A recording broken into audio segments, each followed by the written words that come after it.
Ça alors, quelle histoire que cette nuit sur la Transat Café L'Or. C'est clair, la mer n'a pas fait de cadeau aux Ocean 50, ces multicoques de 15 mètres, rapides mais instables. Moins de 12 heures après leur départ anticipé justement parce qu'ils sont moins instables, anticipé justement parce que la météo était ce qu'elle était, mais moins de 12 heures, ce matin, au réveil, qu'est-ce qu'on voit? 3 trimarans sur les 10 sont déjà chavirés. Lazare, Helio, Coesio et Inter Invest. Les équipages, je vous donne la bonne nouvelle tout de suite, après je vous explique un peu ce qui s'est passé, les équipages vont bien, mais la série est juste incroyable. Si les 3 équipages sont sains et saufs, cette première nuit agitée met sur pression l'ensemble de la flotte qui se lance ce dimanche exactement au moment où je fais la vidéo du Havre. On en reparlera, c'est sûr. Alors revenons sur ce qui s'est passé cette nuit. Tout a commencé vers 22h27 pour Lazare Xiolio au large du cap de la Hague. On a chaviré par l'avant, raconte Tanguy Le Turquier, le compagnon de Clarisse Kremer, que vous connaissez bien ici sur ma chaîne YouTube de sa participation au dernier Vendée Globe. Une partie du flotteur s'était arrachée, poursuit-il.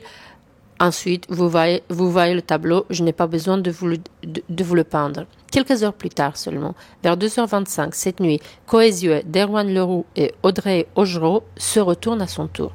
Audrey dira: on était en mode hyper safe et pourtant, dans une rafale à 40 nœuds, le bateau est parti. Et son co-skipper, Erwan Leroux, disait ce matin, dès le réveil, je l'ai entendu sur RMC, on est rentré dans une zone ventée, c'était prévu, mais l'instabilité était bien plus importante qu'annoncé. Leur voilier était à ce moment-là, il occupait la 8e place sur les 10 de Ocean 50, dans des creux de 2,50 m environ, quand il a chaviré, donc au nord de l'île de Guernsey. Je ne sais pas si je la prononce bien. Et c'est lui encore qui le raconte. On s'est fait prendre dans l'une de ces risées, c'est allé à une vitesse incroyable. Le bateau s'est fait jeter sur le côté et a donc chaviré sur le côté, et nous avec. Ça a été à une vitesse assez folle. Élie Treuillet, les skippers et leur équipe s'attachaient ce dimanche matin à récupérer leur navire, toujours à la dérive. Quelques 2 heures plus tard, à 5 heures du matin, Inter Invest chavire à son tour au large de la Bergerac. Les 2 marins sont Élie Treuillet à leur tour, légèrement blessés, mais sains et saufs. Alors je vous parle, si j'ai bien compris, ce matin, en fin de matinée, Lazare, donc le bateau se trouve à Cherbourg, Inter Invest est remorqué vers Brest et que Coesio reste en difficulté. Pour ceux d'entre nous qui connaissent un peu moins cette catégorie de bateaux, je sais que les gens qui me suivent, vous êtes pas des spécialistes techniques, des techniques et de la mer. Donc pour faire très court, voilier rapide mais très sensible à la mer formée, les Ocean 50 sont on les appelle des libellules des mers. Et seuls 7 d'entre eux auront passé la première nuit de la course transatlantique, un double qui relie Le Havre à Fort-de-France en Martinique.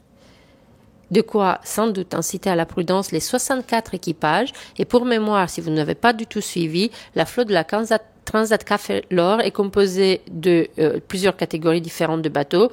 4 ultimes, ce sont des trimarans de 32 mètres, 18 IMOCA, donc vous connaissez les monocoques de 18 mètres 60 pieds du Vendée Globe, 42 classes 40, ce sont des monocoques de 12 mètres assez costauds dans la mer, dans les mers formées. Et donc ces 3 catégories-là, ils partent en course ce dimanche midi. Le départ a été maintenu.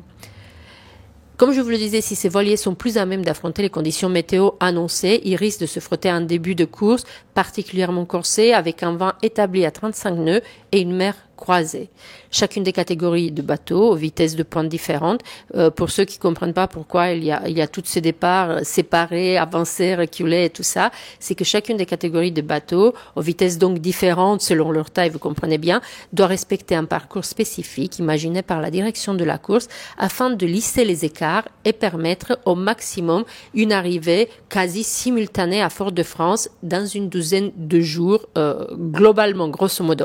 Mais cela est une autre histoire. Je vous raconterai plus de cette Transat Café L'Or que je n'avais pas suivi jusqu'ici dans les prochains jours. Pour aujourd'hui, ce qu'il faut retenir, c'est que 3 des 10 bateaux partis la nuit dernière ont chaviré, ce qui n'est quand même pas rien. Mais la bonne nouvelle, c'est qu'ils sont tous sains et saufs. Je vous embrasse. À très bientôt. Bye bye.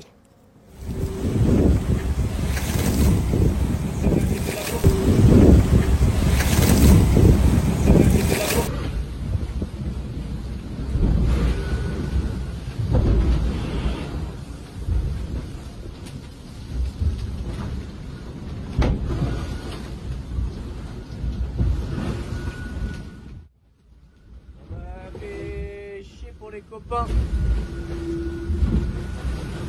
de Lazare qui était à côté de nous avant qu'ils se retournent. C'est vrai que c'est un petit peu la guerre. Voilà, on est vigilant, on est prudent aussi, mais c'est pas confortable.